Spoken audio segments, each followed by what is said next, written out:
Hello and welcome to the match reaction video here on Latte Firm. It is Tuesday, the 16th September, and Mikel Arteta's substitutions have paid off brilliantly out in Bilbao as Arsenal overcome Athletic Club by 2-0 in the Champions League to get our new campaign off to a winning start. Goals from super subs Gabriel Martinelli and Leandro Trossard getting us to 3 points. Welcome to the show. I'm delighted to be joined by good friend and loyal contributor to the Latte Firm, Haroon Hickman. Welcome, my man. Good evening. We're a bit good, aren't we? We are so good. Just a bit. So good. Oh, we're so good, mate. What's your sort of raw reaction straight after the whistle? Well, delayed whistle. I guess we've had some games in between. Yeah. Just it feels like we've just got a bit of a machine. It's well oiled. It's slick. It feels like there's everything we want to achieve feels gettable, feels reachable, feels within our grasp, and that we're just chugging towards that one game at a time. And there's a sense that it just feels locked in. There's a focus about it, a maturity about it that's really excited me. Not maybe the most exciting comment, but it's something that's we look set for the long run, and I like that a lot. We look very difficult to beat. I know it's only sort of early doors in the season, and of course we did go to Anfield and get beat by an extraordinary goal, but I just get this feeling, Haroon, that you score one and no one's really getting back in. Like, we not only are we stacked, depth wise, but we are stacked defensively. And we're going to talk about Mosquera because he has been ripping up trees. Going to get your thoughts on that. We'll talk about individual performances, talk about our 3 new forwards making their UCL debuts, and of course the impact that the substitutions had. Leo, Trossard, and Gabby Martinelli coming off the bench to give us the 3 points. Welcome to the show, channel members. Welcome to the show, Patreon members. Welcome to the show, chat. Keep the chat active. It is great to have you all here, especially on nights when we win games. Ranted Pumpkins in the house, Vive Lads in the house, Viggs was in here as well. Nathan, a channel member, says 3 points is all that matters, but we need to get Ezra more involved. We'll talk about Ezra in just a second. Alex just shouting out, Vamos! Such a fantastic professional European away performance. Yeah, professional comes to mind. It was a bit spicy. Did you feel that? Like, it started off as a bit of a cagey affair. First half was a little bit tense, and then second half, it kind of, I don't want to say it boiled over because it didn't really, but there was a little bit of needle between the two sides. Yeah, it was a big occasion for them. It's their first time back in the Champions League after a while. It reminded me a lot atmospherically of, I think we played Lens in the first game of the Champions League 2 seasons ago. And that was we lost that game 2-1, I believe. Yep. And it felt like that was a game where we couldn't control the temperature, and this was a game where we could. And the first half was a bit stodgy, a bit turgid. I was critical in the WhatsApp groups about how we're possibly approaching the midfield play, but I think our manager has an ability to chew the glass with these kind of games and kind of put out a team that can basically duel their way to silencing the crowd and dampening momentum from the other side before we then go and strike. And I think that that's something I'm getting used to in my head as well. But it was a bit spicy. Iñaki Williams, from his pre-game about us having to sweat blood to win, wasn't wrong. So I can understand why they were very up for it. I can understand why we weren't our fluent best. But it's about getting through it. These games are different, completely different beasts to the Premier League. They are different, and Paz of the Cats just made that point. I can't help but feel, he says, that generally fans of the Premier League teams underestimate all the biggest European teams, and as a result find matches such as these quite underwhelming. And he goes on to say, if, like me, you expect a difficult game, then you see a performance like that in a different light. Not pretty, but I agree it was exactly what was needed, and Paz is getting a lot of love in the chat, as is Gabby Martinelli. The streets don't forget. The critics that were amongst the Arsenal fan base. We'll come on to that shortly. Just to your point, I mean, look, the fans in Bilbao have been craving this moment. 11 years have had to wait for a seat at the top table in European competition, and they've got a formidable record at home. They're cauldron of a stadium. 6 of their 7 home games in last season's Europa League they won, and of course they would have hoped that this would have been a victory for them as well tonight, but Arsenal have managed to get through. Keep the chat active. Let's go straight to the lineups that were announced before the game, this courtesy of Optra Analyst, our partner, by the way. Haroon, Optra Analyst have allowed me to use all of their graphics on Latte Firm, which is insane. Thank you very much for that, Optra Analyst. I normally bring up the starting lineups of both teams, but today I want to focus on ours and look at the bench. If you remember at the back end of last season, we were sort of, crying over a couple of goalkeepers and 3 left backs and Raheem Sterling and maybe a couple of academy players against PSG in the semi-finals of the Champions League. And look at us now, Look at us. Look at us. What did you make of the lineup, first of all? Because I think, to Paz's point, a lot of Arsenal fans were expecting a few more changes, but in the end, it was only the one change with Declan Rice coming in for Odegaard. Yeah, similar my side. I obviously Ben White fell foul of a minor injury, so I was expecting Timber to start unless Saliba would be fit. I can understand why we're not risking him given the squad depth that we have now and the sensation we have at centre back. Calafiori, I was hoping to give Miles some time from the start, just because again, this is a guy who's proven in the first couple of games that he could be absolutely formidable for us. My head is going towards wrap him in cotton wool for the City game. But, we don't have information that the team and the conditioning coaches have, so kind of trust them early on in the season. But I was hoping... Can I just get your thoughts on Calafiori? Sorry to really rudely interrupt there, but I'll forget my train of thought. Ricardo Calafiori is a unicorn of a footballer. Like, I reckon if you were to ask him, Ricardo, what's your best position? He'd probably just say footballer. Like, do you know what I mean? Stroke model. But I mean, obviously he's a left back, but he can play left centre back, and you find him on the edge of the opposition box. I mean, what are we seeing here? Are we seeing the sort of development of a really good talent who's got 2-3 levels still to achieve, or is this as good as it gets with Ricky? He's what, 23 years old now? He's so young. I think. Yeah. It's just ridiculous. This is an absolute footballing maverick. This is someone who we've clearly said to the players, let him do his thing and we'll work around it. Let him move around the pitch as he pleases. And it's a testament to his game intelligence. I think that you can use the term maverick. You can say he marauds, he's free spirit, he's a bit of a wild horse of a player. You can only do that if you know the game deeply well to not expose your team. And he does that spectacularly. I have no idea what he could be. I think he's that good. He gives me Galactico aura. Mikel always talks about his aura as a footballer. I think you can feel it in the way he plays. I think there's an intimidating way in which he plays. He's aggressive on the ball. He's aggressive in a tackle. He's technically brilliant enough to be in the final third and linking up and causing problems. He's athletic. He's a sensational footballer. It's so nice to see him have some time, have some minutes under his belt, have some rhythm in his game, because I think he was unfairly judged last season because of his injury record. But it looks like, touch wood, we're getting him into that rhythm that he can really show this quality. But he is an absolute sensation.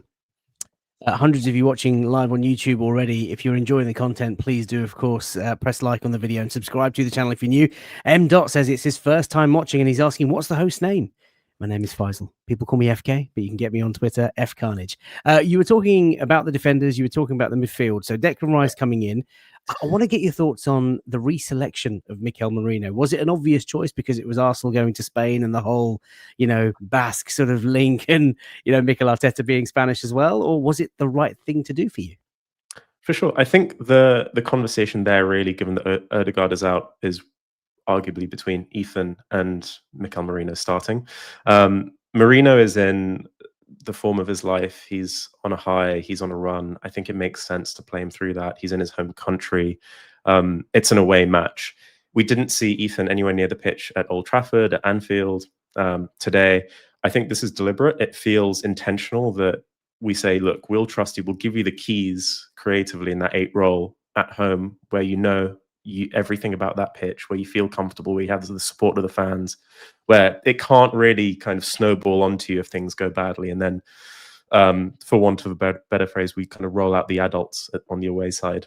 So I wasn't too displeased by that. I think it's not, as I said earlier, it's not really the most technically smooth midfield. I think that it's definitely erring towards, winning the duels and being physically dominant in there. And they are all excellent technical players in their own way, but it's not the PSG end of the scale of going with like a Vitinha and a João Neves. So it was the kind of selection I expected. Yeah, listen, I criticised the selection before the game at Anfield, and obviously now I've watched it back and seen all the highlights and listened to all the podcasts. I kind of understand why Arteta risked it as a bit of a game plan. He's got experience. He's a great finisher. He's a box crasher. Again, I went sort of reverted back to type when the fixture was announced tonight. I was a bit like, oh, he's done that flat 3 again. I hear you about Ethan Nwaneri and how he's a safer bet at home. but I do wish Arteta was a little bolder, sort of playing that attacking player who plays between the lines and a bit more of a connection. I think when you have Rice and Marino, they both turn on the ball so slowly. And they rarely receive the ball on the half turn as well, which kind of slows us down. And I feel that's a little bit frustrating, but we'll see what happens this weekend. Dan Smith says, Calafiori is such a beast. Indy Barge, welcome to the show, says the approach that we took in the summer window is 100% vindicated already this season. Talk us through the subs bench.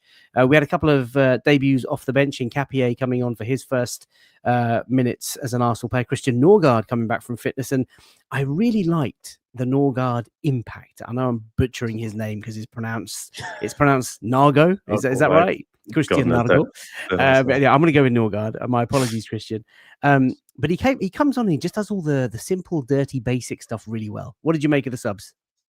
Yeah, look, really solid. I think it's so refreshing to see this level of depth in this squad now. I haven't seen a squad like this for us ever. And to think that we've got some of our star players out as well is an absolute joke. And, we can touch on this a bit when we come to Martinelli and Trossard, but it's really important that everyone feels that they can contribute. With a squad of this size and a squad of this quality, you're going to get players on that bench. Every player on that bench will feel like they have a right in some form to start. Even the 15-year-old will be like, well, I've shown enough to get some minutes. So it takes some man management to be able to say, keep everyone alive and ready to contribute. And yeah, look, this is to a comment earlier, I think it was Indy Barge who said the summer business has been vindicated. There were discussions and discourse online about quality versus depth, and I think we've almost kind of cheated it and done a bit of the two. If you look at the depth that we've bought, it's starting quality as we're seeing now, and the situation we're in with our injuries is actually not great if you look at the names that are out. But we're just like the temperature around the fan base, the sort of emotion level around those injuries is far lower because of those kind of players who can come on. So I was really impressed by him. It's the kind of player who'll give you a solid 7 out of 10 all the time. And yeah, that fits a squad role perfectly. Before we take a look at individual performances, one last observation on the squad. I mean, I think I tweeted after the game, we've been praying for times like this. When you look at the team selection on screen, the subs there's no Saka, there's no Havertz, there's no Odegaard, there's no Ben White, there's no Gabriel Jesus. I'm sure I've missed maybe one or two others, but we are stacked. And Max Damon, of course, who lots of people are getting excited about, maybe in the future Champions League game. Jason just coming back on Declan Rice saying, look, he's not at his best, but did great to not get another yellow in that second half. And M. Dot, I love this. FK really softly spoken, give me Clive vibes. I'll subscribe. Not as good as Clive. He's the GOAT, but what an amazing result tonight. I'm taking that. I am taking that. Right, let's... Tell me about it, right? Let's talk about Christian Monstera as Hand of Arsenal is watching. Well, actually, no, let's just do match stats very quickly. Sorry, my apologies. I got too excited. Let me come back to that. These are the match stats, and those are the shot maps courtesy of Opta Analyst. The 2-0 winners in the end, Haroon. Comfortable victors in the XG race as well. And you can see the chances that we created, the cluster around the 6-yard box. We drove forward and really had quite a few sort of cutbacks, quite a few crosses tonight. 11 shots on goal, 11 also for Athletic Club. We had 6 on target, as you can see, compared to their 2, and we bossed possession. I mean, it felt like that in the end. It was quite comfortable, but it was, like we said a few moments ago, a little bit spicy. For sure. I'd add to that also 0 big chances conceded as well. So again, really tight. What do you expect? Same old Arsenal now. Yeah, look, I think this is a fair reflection of the game. It was just a bit bitty. There weren't any like clear patches of dominance or clear-cut chances. We took our goals really well. I think possession stat looks pretty decent. It's nice to know that we can put our foot on the ball and sort of control that a bit away from home in that atmosphere. First game of the Champions League phase has the potential to be a huge banana skin away from home. I think that I wasn't expecting us to have a glamorous match. I think coming off a Forest type performance, you can often get into the mindset of, I just expect the same again. Roll on Arsenal, same old. Very different context, very different game, very different crowd, very different style of football. They've had a chance to watch us. So in those conditions, I'm like, this is a very, very solid, competent, someone says there, Alex, very professional, mature game. And I think that there's something really pleasing about the fact that the pulse doesn't have to be so high on some of these games, that we can chug through a match like this, churn out a 2-0, go home. Really, really impressive. Indeed. 3 points in the bag and a really good performance to get us off and underway. I've always described our defensive collection as the Ministry of Defence, and I don't want to get too carried away, Haroon, but we do have a new warrior. Now, we'll go through the match stats on the right-hand side, courtesy of Squawker, but Christian Mosquera, as Hand of Arsenal says. What did you make of, I guess, his arrival, but also his performance tonight? I'm not going to profess that I knew him and watched him much before he came to the club. Since Anfield, I am truly lost for words, which is really useful for a podcast, on this guy. The impact he's made, the maturity, the technical quality, the understanding of our game, the baiting of the passing and beating a press at 21 is just a joke. And when you factor in the price, absurd. I think he's a totally ridiculous footballer, to be honest. I think we're at the stage now where going into the weekend's game, knowing that Saliba's he's trained, you'd arguably say he could have played tonight if we didn't have a Mosquera. But going into that match, it's not an absolute given that you just put Saliba in, given he's potentially not 100%. And if that was the case and Mosquera is playing, there's not a single person in that stadium on Sunday afternoon who'd be concerned about his presence. To be that, given who he's replacing, given how we felt, for example, when Rob Holding had to replace Saliba at the end of the 2022-23 season, to take on that mantle and to replace that footballer, and for us to play the same, play in the safe way, be able to win games comfortably, lock teams out, is a total joke. It's really hard not to get into the realms of hyperbole, but this is a freak of a player. If a Real Madrid came to us in January and said, "Here's 60 million," I'd be like, "No thanks." Do you want to? He'll give us a bit more. It's wild. It's ridiculous. It's wild. You forget how young this boy is, and to make his debut away at Anfield in a match where he wasn't expecting to play, and maybe not even expecting to come off the bench, but 3 minutes in, there he is into the Lions' den. And then to follow it up with a really comfortable performance at the weekend. And tonight, look, Champions League, back in Spain, a country where he's obviously earned his trade and, cut his cloth, as it were. But look at those stats on the right-hand side tonight, Haroon, courtesy of Squawker. 6 headed clearances, 6 duels won, 3 ball recoveries. I mean, look, these are all mad stats, and, you've got to, there's context that you have to apply to them. But he didn't set a foot wrong. Like, he was always in the right place, always anticipating. He was quick. He's rapid, actually. His recovery speed is phenomenal. Like, when the ball goes over the top and he's closing down the forward, he motors. And, I was saying to a few people that his physique, his high shoulders, and the way that he runs, his gallop, is very similar to Rudiger. Now, I'm not saying he's on that sort of level yet, because Rudiger is a tremendous defender. But I don't know what we signed here, man. He's a demon, and Andrea Berta deserves a lot of credit, because I don't think it was a player that maybe was on the radar, as Toby says. It's really interesting. So on the play himself, I really like that in the first 3 games that he's played, he's shown 3 different faces of his talent. At Anfield, went into playing away at the champions, have to play probably within yourself a bit, a conservative game that requires relentless focus. Nottingham Forest at home, you're expected to dominate, you're expected to be good on the ball, play incisive passes. We expect a lot of Saliba from a passing perspective. He showed he can do that. First Champions League away performance. Again, you've got to nullify an atmosphere, but still play your game. But be aggressive, but not stupid, because it's a different type of environment in terms of how it's officiated as well. Did all 3 as if he's been playing for 15 years. That's ridiculous. And look, going back to the summer, we were interested in Dean Huijsen. That was a fairly large fee to Real Madrid. Also understandable he'd want to go and play first team football. Picking up this gem for 13 million, turning over players, centre backs, blessed to Tommy, but couldn't stay fit, couldn't really give us anything, to someone who's younger, more robust, more of a correct fit for that right centre back role, potentially right back too. We haven't even seen him there yet. Is one of the best buys for a long time, long time. I can't remember a buy as good as this in terms of value for money for a while.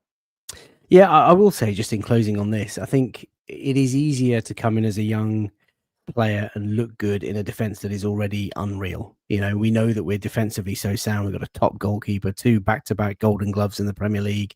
You're playing alongside Gabriel Magalhaes, who's probably one of the finest defenders in the game. You've got Jurriën Timber, who is the epitome of unsung hero. Like, we'll never get the credit because he's not a Saliba or a Gabriel, but he's unreal. My player of the season, incidentally, from last year. And then Calafiori, as you said at the start of the show, doing bits. And so he has all the right surroundings, and of course, Zubimendi and Rice just sat in front of him. So, look, I long may it continue. I'm really excited about what this boy brings. I think a few people have said in the chat, the biggest compliment you can pay to Christian Mosquera is that it just you feel safe, and you didn't even doesn't even feel like Saliba's missing. And when Saliba has been missing in years gone by, your head goes in your hands and you start crying, and it's just not a very positive place. Let's move on to our forwards. By the way, there are almost 600 of you watching live right now on YouTube. If you're enjoying the content, please do subscribe and like the video. We have 3 new debuts, I guess, in the Champions League for 3 of our forwards. How do you think they fared? Let's start with Noni Madueke. Yeah, look, I think that I love Noni's directness. I love his resilience to just go again and again. I think that repetitive action is just it's so rare nowadays, actually, to see a winger who's that relentless. It'll always help us. Not his finest day, got sort of caught in a few cul-de-sacs. I think that's totally fine. My general comment for him and the whole front 3 is it's their second time playing together as a 3. Their first time playing as a trio in the Champions League, and the wingers were playing, or the wide players were playing their first Champions League games in their career in a hostile environment. It's an education, and they did a job. So I'm not sort of going to go in hard on critiquing them or criticizing them. They created some chances. I remember Eze's had a chance. I think it was in the first half. The ball was kind of squared to him, and he looked like he was going to line it up for a goal. But it was a fantastic covering defensive block. And that's the kind of thing that a Champions League match is different for. You're going to have to be that split second sharper and faster. It's almost feels like a different sport at times. And that's the education they need to have, so that come the later stage of the competition, they're ready for that and they understand it. So it looked like they were learning a bit of what the stage was, and I'm completely fine with that. There are fans who will say that Noni Madueke needs to be a bit more output driven. Like, I love what you're saying. The relentless wanting to run in behind, run at the sort of fullback that he's playing against, whether he's done something good or bad with the ball, he just wants it, shows for it all the time. Like, you can't put a price on that. That is a tremendous quality to have, and that confidence that he's got, brilliant. Nathan just suggested that he actually needs to go inside a bit more, because he does keep going on the outside. And Mike's just sort of summed it up. If Noni had end product, he'd be a Ballon d'Or finalist already. I mean, look, it's only 4 games, and he hasn't really developed a relationship with Victor Gyökeres, and it's going to come, I'm sure of it. And of course, the midfielders that he's playing with. But from what I see so far, I'm really, really impressed. And I think that end product is almost certainly going to come. Yeah, it's down now, but I'm fine with that. It depends on the movement of others as well as him. I think that I look at his development this season in building blocks. It's understanding how we play off the ball. Seems to be picking that up really quickly. Same with Eze. His repeat take-ons. I love that part of his game. I don't want to lose it. Don't want to refine it. Just keep going at them again and again and again. It's exhausting for a defender.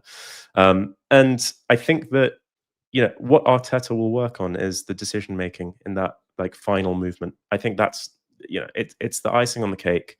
He's got all the ingredients. I'm really not worried about that necessarily. I think that also,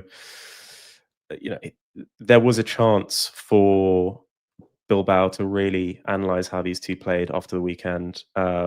It was front and center that Noni ripped his fullbacks to shreds. And I think what his expected goals and assists that he had in that game on the weekend was like 0.7 or something ridiculous. He'll churn out matches like that, and sometimes will just go his way. So he's building up. It's about rhythm. I'm totally not concerned. D-Day Spring says the forwards had their chances. Hopefully their conditioning will get them to full speed soonest. We can see the moves. Let's move on to Victor Gyökeres. The eagle-eyed sort of critics will say that, well, it's another away game where he hasn't scored a goal. And the opinion is split tonight. I'm surprised. Paul says Victor showed up well, probably his best game so far. Alex saying, I thought Gyok was very impressive, proper centre-forward performance away from home. So clear that he's got experience in matches like this. But then Ferren Brown says Victor didn't have a good game. There was spacing behind and he didn't use it. What did you make of it? I would disagree that it's his best game. I think the weekend was his best overall game. I think that was elite centre forward play, Agree. fantastic goal, really good performance. I think just in general, we've just been a bit stodgy away from home. It's been a bit different. It's been a bit undercooked technically, and I think that goes beyond him, but it affects him the most in some way because he relies on that technical quality, that build up to generate the chances. He had a really good chance with that header, that diving header. He had another header that he put back across goal as well, which I was like, could he go near post? We went into this knowing that that's not his greatest skill, despite his goal in preseason. Again, I'm totally fine with that. But look, he again, there's a baseline that he gives us, and this was my, I wouldn't say concern, but my like outlying query when we signed him was, will he pick up our game, our way of playing off the ball, but also will he be able to link well with the wide players? And he does that fantastically. He looks like he gives a really competent base level performance. He was flanked by two guys who've never played in this competition before, and they've played together for the second time in their careers. It just needs a bit of tweaking, a bit of working out. What I'm confident about is when he gets anywhere near a clear-cut chance, it's near on game over. So I'm not, again, another player I'm very calm on, which is potentially results-driven calmness. But again, I see enough in his game to feel like he needs more service, particularly away from home, in order to really, really thrive. You and I have spoken about how we feel that Victor is just a natural born goal scorer. Like all he wants to do is just score goals and then go home. That's it. He gets kicks out of it. But I do notice, and maybe he won't sort of admit this as much as we like to think he's got that personality. He's very much a team player. He will run the channels. He will connect up play. He will relentlessly just keep running in behind in anticipation of something from his teammates. Like, I love what I'm seeing, man. I'm not concerned at all that he's not netted tonight or that he didn't net at Anfield. I think the goals are going to come. We've seen that certainly at home with open defenses against lesser teams that it's very, very comfortable for him. Wouldn't surprise me if he started and scored on Sunday. I agree. I also think that the first 3 away games we played have all been Kai Havertz games for the centre forward role. So I'm not concerned. In my mind, he's not like technically the smoothest in the world, but he's very good. But I want him to flat track bully most of the league. I want him to pump goals in against them. I want him to turn the margins in those games in our favor. And anything else is a bonus. And I think by doing that, he'll get us 25 goals. Today, he's filling a role because we just don't have an option. One guy is coming back from an ACL. The other's got months out. So I'm totally fine. I think he's started brilliantly, in my opinion.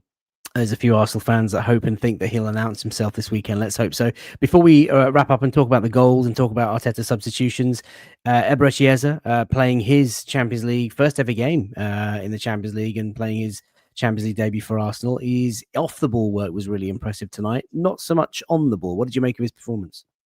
Yeah, I think it's another one of those where, like Madueke, it's understanding the level you're at and the game you're playing. It's just different, but also understanding how to play when you're not the main man.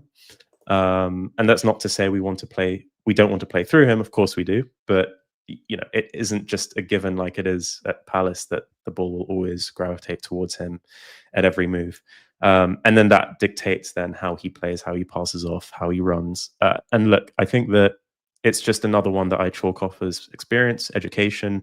He did, much like the other two, a 7 out of 10 job. I wasn't elated or ecstatic by their football. I'm not equally going to crash out about how they played. I think there's a lot to learn. I think we'll see a very, very different Eze on Sunday against City. Again, it's switching back to the Premier League, a type of game he knows well. I think he'll also be up against Kusanov, maybe. So that will be entertaining. But look, I think that it's at the very, very worst, you can say he was just slightly off the pace because he's not used to this level, and I'm not at all surprised by that. Yeah, I think most people in the chat are sort of saying the same thing. Look, he's just going to get some time to get motoring, and that familiarity will come. And of course, he started a little later than Noni Madueke. Paz of the Cash just said Juventus 4, Dortmund 4. Oh, Don't think I could have taken that. Another does not clean sound like sheet. an Arteta match at No, all. indeed, exactly. Right, let's move on to the goals. The good stuff tonight. Obviously, Gabriel Teodoro Martinelli Silva coming on as a substitute. 36 seconds it took for him to get on the goal sheet. What a goal, what a feeling, what a moment for the boy. And look, we mustn't forget that there are a lot of Arsenal fans, Haroon, who have already turned their back on the boy. They wanted to see him leave this summer. I really think there's a player in him. And I'm not just saying that because the loyal viewers of this channel will know that I've been saying that for a long time. I think he's got a really important role to play in this squad. But just how wholesome was it to see him come off the bench and net, and the celebration? It just felt so much like it was I thought it was like a really emotional moment for the boy. Yeah, look, I am candidly one of those fans that has been critical about him, of his performance level, of the club as well, in terms of I thought he was a sellable asset as well. But now that he's here, and same for Trossard, and I thought this about Martinelli last season as well, in order for us to do anything substantial, we need to rediscover a player like this. We need to, if they're with us, refuel them with confidence, get them firing somehow, figure out their role in the squad. Martinelli in away Champions League matches with space to run into seems like his absolute bread and butter. And I'm sure there's plenty of other roles he can take as well in the squad. I'm being a bit facetious here, but it was, you could sense the relief was palpable. You could sense his teammates around him in that celebration were delighted for him, because this weight does compound, and it restricts your game. And even in, if we're being analytical of the run, it was a fantastic run. The timing of it was brilliant. If you look at it come from deep, superb. He's brilliant at that. The touches were a bit sketchy. The finish was a bit dicey, but it was so nice to see him just package it all up and deliver the goods in a really meaningful moment. And that's a huge goal. Let's not underestimate the value of that. That's an enormous goal for us in terms of this league phase. And I think it'll give him a feeling of reintegration with the squad as well. It'll give him a feeling of that just jet boost of confidence. And I think it's important to hold multiple opinions in an honest way about footballers. While I've been critical about his performances and think he's a sellable asset, here right now, I'm absolutely thrilled for him to have gotten that goal and to be now a really active contributor for the team. Yeah, listen, his energy, his movement, and his speed is going to be very, very useful in games like this. Certain game states, right, Haroon? Like, he doesn't have to start. Maybe he just needs a couple of weeks away from the first team, take the pressure off him, let him just kind of recuperate and come on against tired defenders. No one's going to want to sort of face him after going an hour with Eza, or an hour with Madueke, or an hour with Saka. Like, the depth, again, going back to that point. But there's a lot of people that are very excited to see Gabby Martinelli back. And listen, you say that the first couple of touches were a little bit shaky. There was one touch where I think he realized mid-flow that, I've not done something right here. And then he sort of flicks it past the defender and bursts through. That was brilliant. And then, of course, the finish, beautiful. And the celebration was fantastic. And then, of course, he returned the favor by getting the assist for Leo Trossard. I mean, I'll now sort of be honest and sort of say to you that this is a player that I was very open to selling. One that I would have been very happy to have seen gone to a Saudi or wherever for 20-25 million pounds. But I got to say, when he comes off the bench, he scores and creates and comes up clutch in so many key moments. I mean, water is wet. Tell us about his contribution. Yeah, just to still stay on Martinelli briefly, his assist for the goal was tremendous. And I think, again, you see what confidence breeds. It's just the clarity in his movement after scoring that goal was just so pure. And so it was like watching Noni, but on the other side, just very clear about his intentions and where he wants to go and where he wants to pass the ball. And just like every action had clarity to it. And that was fantastic to see. Leo himself, so obviously assisted the Martinelli goal. I think what I love about him, I'm sort of in the same camp as you with, again, I was like sellable asset in the summer, would have been totally fine seeing him move on. But we saw this on the weekend, and we saw it today. As a substitute, he can just come into the match and hit the level and contribute output. And if that's what he is this season, again, finding his role in the team, finding his role in the squad, if he is happy with that and he is able to deliver that for us, superb. I mean, what an absolute abundance of talent we have to be able to say in the last sort of 20 minutes we can bring on players like this who give us different solutions as well to these different problems we face. And it's not just the freshness they bring and sort of the being able to torment the opposition for 20 minutes after Eze and Saka have started the match. They actually just bring different technical qualities as well. So I'm absolutely thrilled by his contribution. I'm happy for the both of them. Again, going back to the feeling of involvement, I think one of the manager's biggest tasks with a squad of this quality and this depth is to make everyone feel like they matter and that they can impact the game at any point. And that impacting the game at any point could lead to something enormous at the end of the season. So it seems to be really, really working well in harmony. And I think you only get this sort of output from these players if they feel connected to the game and really alive when they come on. So he's been a master of that actually for a few years now. But it's great to see three goals and assists now in what, half an hour of football or something ridiculous. So I hope it continues. Indeed. Not everyone will be happy, though. You can't please them all. Sell them in Jan and sign Semenyo, says Terence Tibbs. But let's not talk about that tonight. What I love about Leo Trossard is that I think when he comes off the bench, he's more impactful because I think I don't know if it's like the inner coach in him, but I think he reads the game really well. And he almost knows how to influence a game, irrespective of what the game state is in. Like, he knows what positions and pockets to pick up. He knows how to make that influence. And I think he's just a wonderful weapon for Mikel Arteta to have in his army. And let's close the show by talking about the gaffer. Obviously, the squad has been assembled by joint efforts from him and Andrea Berta over the summer. We've done everything we can to give us the strongest opportunity, I guess, to be pursuing silverware. But it feels like Mikel Arteta's already learned from some of the lessons from last year. We've seen more substitutions, early substitutions, impactful substitutions. I mean, tonight, the game was calling out for just that burst of energy, a bit of pace, and that finishing, that box crashing. And he's brought on both Martinelli and Trossard, taking off Eze and Gyökeres. These would have been big calls. Two very expensive players. I mean, Gyökeres, of course, had the gash to his head, and maybe we wanted to sort of protect him for Sunday. But I like what I'm seeing, is what I'm saying from the gaffer. Yeah, it seems very controlled and very thought out. I think that what I've appreciated about him as a manager in his time here is that he's always course corrected based on the learnings from the previous seasons.